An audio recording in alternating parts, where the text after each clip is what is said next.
So my name is Dawn Huckelbridge. I'm the founding director of Paid Leave for All, and I'm so excited to be here with so many partners and our member organizations, so I do want to shout them out.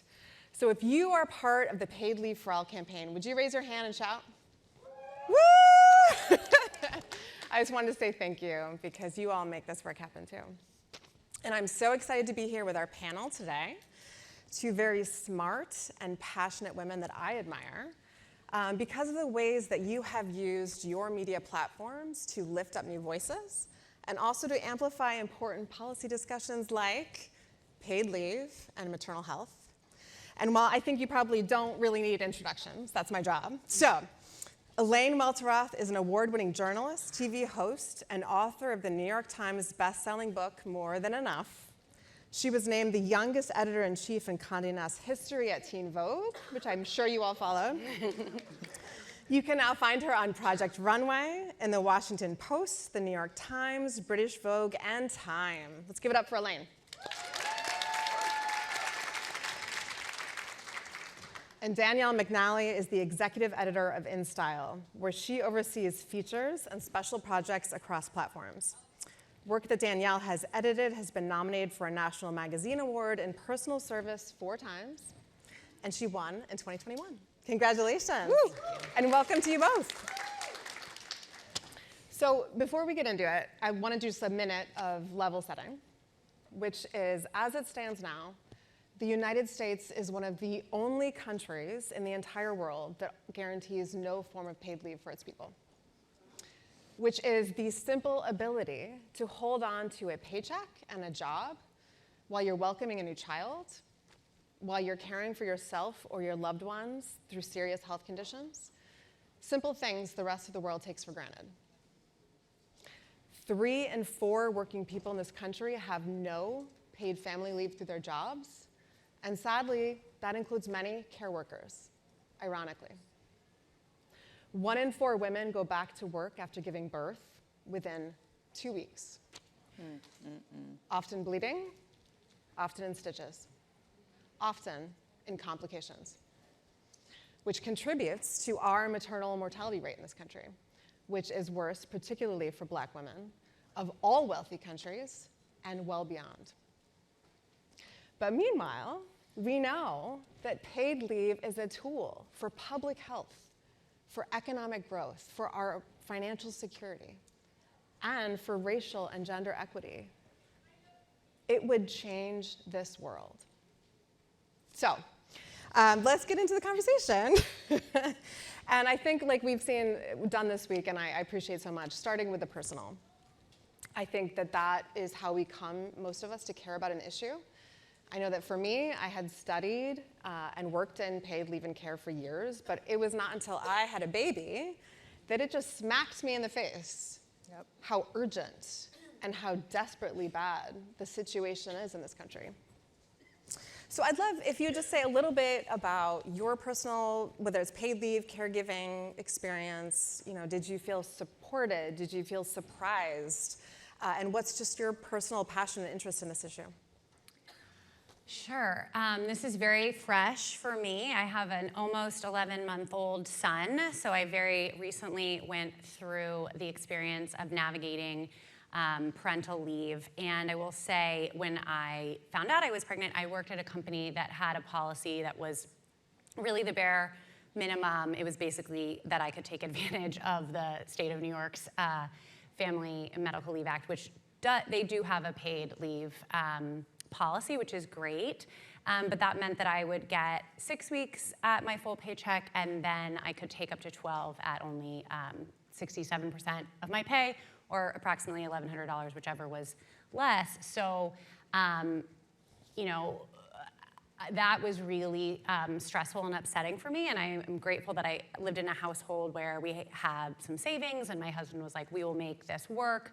But even just thinking about the idea of having to deplete our savings so that I could heal and bond with our son and care for him was really frustrating. And I am so lucky that actually my boss at the time had my back, and she went to bat for me.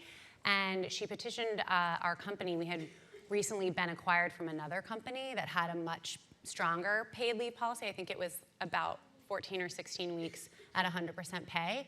And she said to our HR department and to her boss and her boss's boss, women join companies based on benefits like paid leave. And Danielle did not choose to join this company. She chose to join a different company that had better policies, and you should honor that, and you will, people will remain loyal to a company if you do things like this for your employees. And they listened, and they not only gave me that leave, they changed the policy for the entire company, which was amazing. Yeah, which was such a relief and meant that I got to spend my leave not being stressed about our financial situation.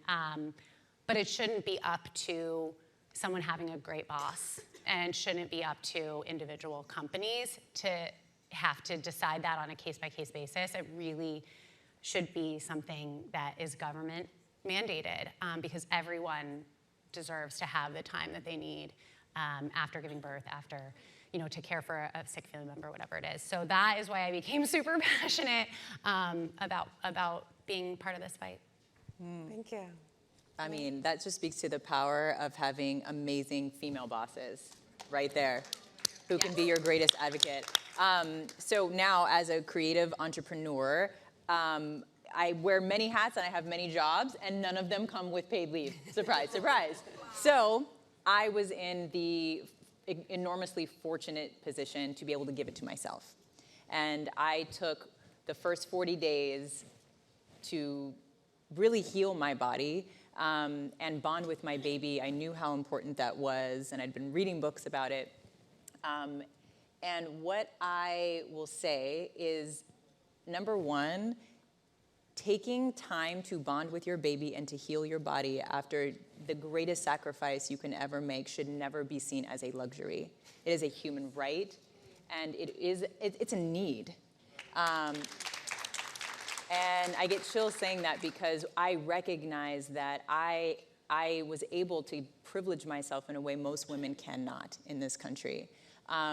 And with all of that privilege, as a black woman, I have all the privileges a black woman in this country can have, and even I struggled so deeply with trying to find adequate care during and after my pregnancy, which even against, knowing about the maternal mortality crisis, it still surprised me just how deplorable the best care actually, what it actually looks like and what it feels like. And so throughout my pregnancy journey, I dated so many different doctors, just trying to find someone that felt like a fit. And I had terrible experience after terrible experience.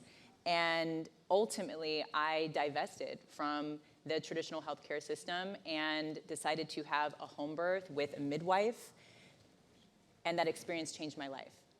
That experience, I'm not going to cry, but I truly don't know if I'd be sitting here if it wasn't for the black midwives at Kindred Space LA that I found at the very last minute. I'm telling you, third trimester, I still did not have a doctor that I could trust. And so at my 36th week is when I made this decision to trust myself enough to do a home birth. And I was in incredible care.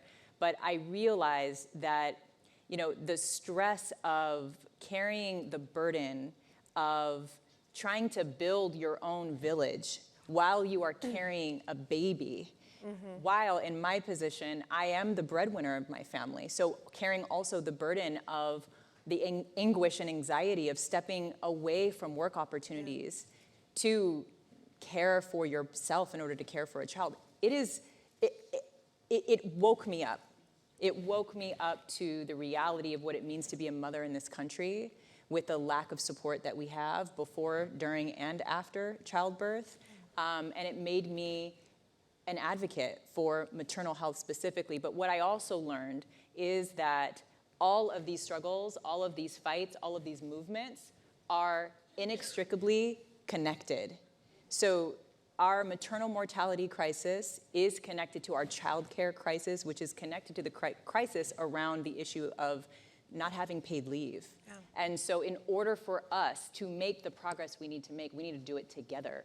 We need to understand each other's fights and all of these issues so that we can link arms and work together to solve them. Yeah, I think that's what we're doing. Yeah. Thank you, Elaine. And if folks didn't know this, the maternal mortality rate in the United States has doubled, more than doubled, in the last 20 years, which should be a crisis we are all talking about.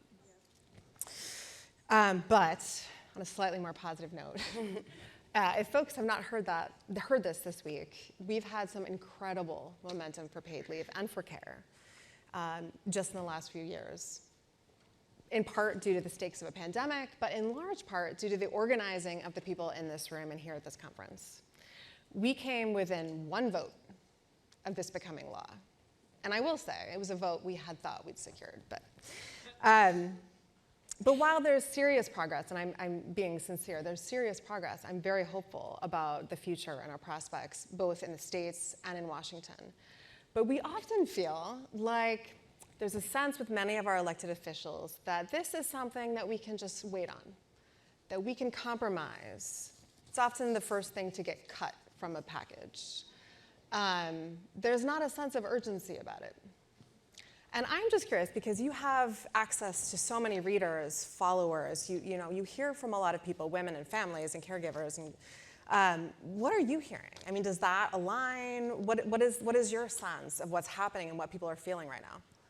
It's an incredibly popular issue. I mean, there's just, whether you're a Democrat, whether you're a Republican, people in this country want access to paid leave. And I think the problem is that with many popular policies, like access to the full spectrum of reproductive care or gun reform, a vocal minority and their lobbying groups are really able to control the conversation and to steer our elected representatives away from the policies that that their constituents actually really want and need. And so I think it's up to those of us who are really passionate about it to try to reframe the conversation. I mean, first of all, to have lobbying and organizing, like you're talking about, but also to reframe the conversation so that those politicians who are not in favor of it can't argue against it. You know, they can't say, oh, that's a woman's issue, because it's an economic issue, because it's a healthcare issue.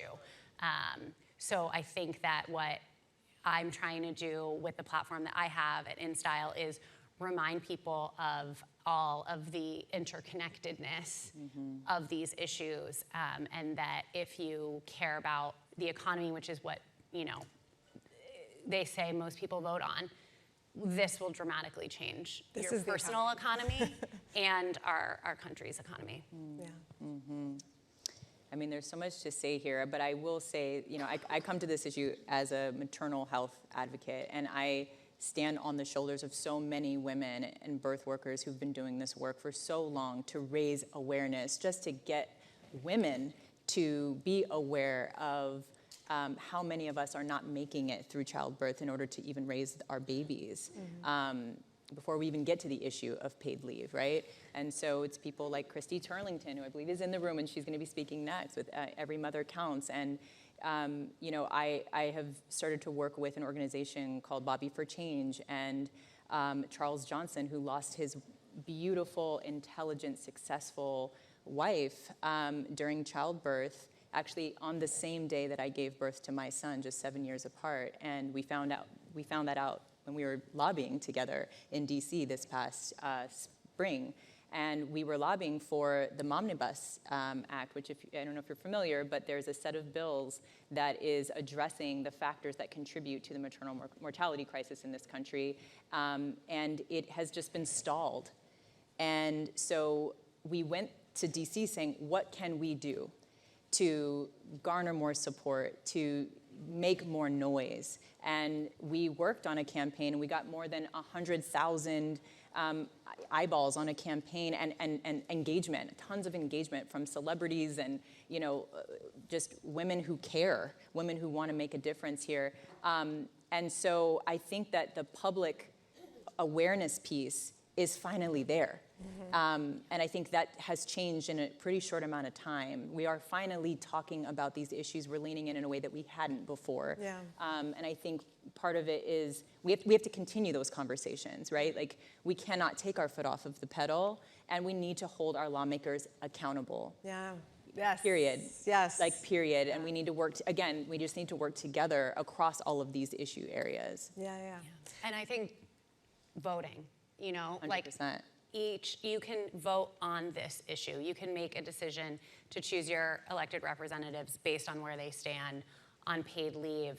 And, women are the majority in this country, and they are determinate voters, they are swing voters. So if they make it known to their elected representative that they care about this, hopefully that representative will pay attention. I think people saw last year during the midterms that when women care about an issue and go out and vote, they can change the outcome of that election, as we saw in Kansas, as we saw in Michigan. So I think it's really about also, encouraging our followers and readers to vote, but encouraging everyone to vote and to make this your issue that you vote on. I completely agree with that. Thank you. I think we are actually running out of time. It went fast. But if we can do just like a 30-second, we talk a lot about dreams and visions here and how to make those reality. And I think about, if you have a final thought, what the world would mean, what you would see if we all had access to things like paid leave, and just kind of what you want people to take away from this. What's the one thing you would ask people to do? Go for it. Well, I already said the one thing I'd ask you to do, which is vote. So please do that. I think how I see the world, if we had access to paid leave, it would mean healthier moms. It would mean healthier babies. It would mean healthier elders and other loved ones who need care, who have a higher quality of life and more dignity. I think it would also mean, and I want to bring this up to talk about our allies, because we've been talking about women a lot, if we had paid leave more men, like a federal paid leave policy, more men would take it. They would have that time home with their children. They would really be involved in the care from the beginning, and then maybe that would take some of the emotional and mental load off of the mother, who often does that extra labor, because they would understand from the first day of that child's life what it takes to care for them as well. So I think that it would be a beautiful world. I feel like mine's going to sound very morbid comparatively, but I would just say every mother would live to raise the babies that we bring into this world. Yeah.